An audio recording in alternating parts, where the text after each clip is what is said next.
Isaías profetizou que o Messias seria chamado de Príncipe da Paz. E isso está descrito no livro de Isaías, capítulo 9, versículo 2. Mas então, por que em Mateus 10:34, Jesus afirma que não veio trazer paz, mas espada? Esse versículo parece contraditório à mensagem de amor e reconciliação de Jesus. Mas será que é isso mesmo? Se você quer entender direitinho essa história, então puxa uma cadeira e senta aí, que eu vou te contar tudinho.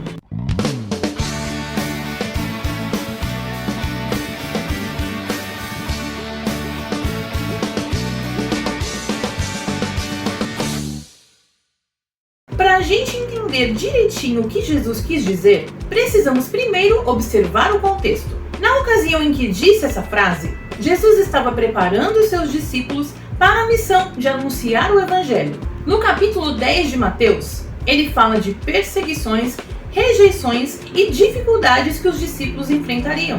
E no versículo 35 ele complementa: porque eu vim para pôr em dissensão o homem contra seu pai, a filha contra sua mãe e a nora contra sua sogra. O contexto deixa bem claro que Jesus não está falando de guerra física, mas sobre divisões que o Evangelho causaria. Portanto, a interpretação correta é que a espada não é literal.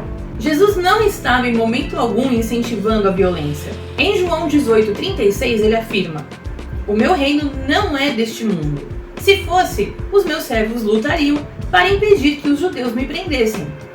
Ou seja, a espada mencionada em Mateus 10:34 tem um significado espiritual e simbólico. O que Jesus quis dizer é que o Evangelho causaria divisões, e isso acontece até nos dias de hoje.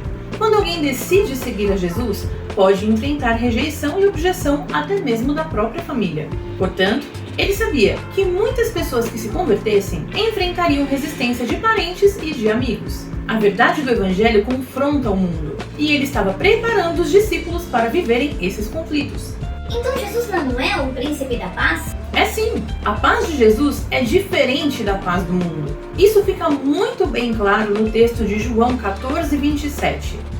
Deixo-vos a paz, a minha paz vos dou.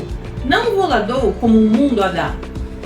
A paz de Jesus não significa ausência de dificuldades, mas sim um relacionamento restaurado com Deus. É essa a paz que Jesus veio trazer e anunciou desde o início do seu ministério. A paz que o mundo oferece é superficial e baseada em conformismo. Jesus nos chama para uma paz verdadeira, mas obviamente essa paz vem acompanhada de muitos desafios. Mais uma vez, a espada que Jesus veio trazer não é literal.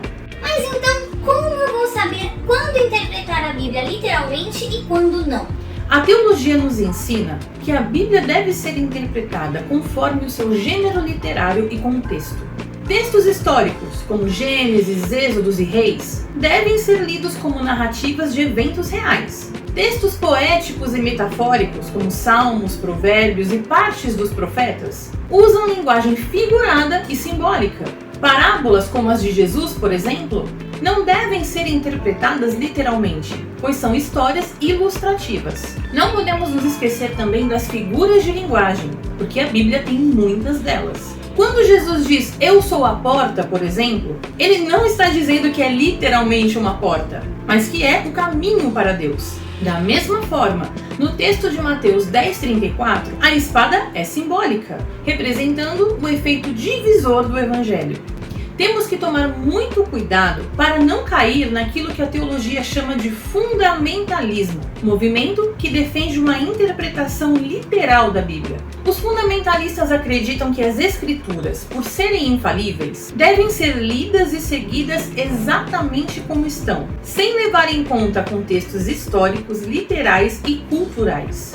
Teologicamente, a principal crítica ao fundamentalismo é que ele desconsidera o gênero literário da Bíblia, que inclui metáforas, parábolas, poesias e textos simbólicos. Interpretar tudo de maneira literal pode levar a uma compreensão completamente errada das Escrituras, ignorando a riqueza do ensino bíblico e a profundidade de seus significados. Além disso, o fundamentalismo pode acabar promovendo divisões e intolerância, desafiando a capacidade de diálogo e reflexão saudável dentro da igreja cristã. A A interpretação das escrituras deve ser feita com sensibilidade ao contexto em que foi escrita, o que ajuda a evitar equívocos e a entender a mensagem de uma forma mais completa e contextualizada. Vamos ver alguns exemplos. Gênesis 1. E Deus disse: haja luz, e houve luz. Se tomarmos essa passagem literalmente, poderemos questionar como a luz foi criada antes do sol, que é mencionado apenas no versículo 14. Além disso, isso poderia levar à ideia de que o mundo foi criado em 7 dias de 24 horas, ignorando leituras mais metafóricas e poéticas do texto. Não levar em conta o gênero literário cria muitas dificuldades em conciliar a ciência com a fé, especialmente em questões como a idade da Terra, por exemplo. Peraí, isso quer dizer que o mundo não foi criado em 7 dias de 24 horas? Exatamente, mas nem todo mundo está preparado para essa conversa. Mateus 5,29.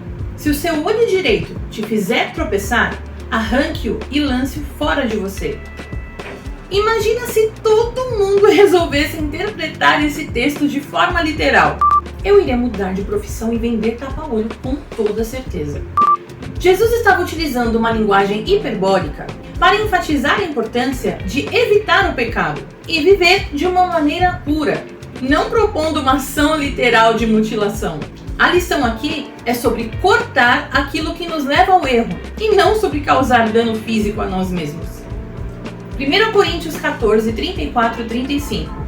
As mulheres devem guardar silêncio nas igrejas. Se essa passagem for lida literalmente e aplicada sem considerar o contexto histórico, social e cultural da época, com certeza vai levar à exclusão das mulheres de cargos de liderança e de ensino dentro das igrejas, o que seria completamente contra outros ensinos de Paulo, que sempre reconheceu o ministério feminino, como o de Priscila, por exemplo. A leitura contextual e cuidadosa mostra que essa ilustração específica estava lidando com a desordem nas reuniões e com questões culturais da época, não uma proibição universal para todas as mulheres em todas as igrejas e em todas as épocas. Eu ouso afirmar que o que mais divide a igreja cristã hoje é exatamente isso: o grande problema de cada um interpretar a Bíblia à sua maneira, sem considerar o contexto. Isso acaba criando doutrinas e práticas que distorcem totalmente a mensagem original. A Bíblia é uma coleção de textos, escritos em diferentes épocas, por autores com contextos históricos, culturais e linguísticos muito específicos. Quando alguém ignora esses aspectos e procura interpretar versículos de forma isolada, sem levar em conta o contexto maior, corre o risco de tirar conclusões erradas e até mesmo muito prejudiciais. É essencial lembrar que os textos bíblicos devem ser compreendidos dentro de seu contexto histórico, literário e teológico, para que possamos viver os ensinamentos de forma verdadeira, sem transformar as escrituras em um manual de interpretações pessoais. Concluindo então, Jesus não veio promover guerras, mas sabia que o evangelho dividiria pessoas. E a espada nesse texto representa o confronto entre a verdade de Deus e o pecado do mundo. Se você gostou desse vídeo, curta, compartilhe ele com seus amigos, se inscreva no canal se você ainda não for inscrito e ative o sininho de notificações para você não perder nenhum lançamento. Aproveita também para maratonar os outros vídeos da série Curiosidades Teológicas. O link dessa playlist você vai encontrar na tela final desse vídeo aqui. Um grande beijo para vocês. Eu sou a Thaís Manóquio em Curiosidades Teológicas.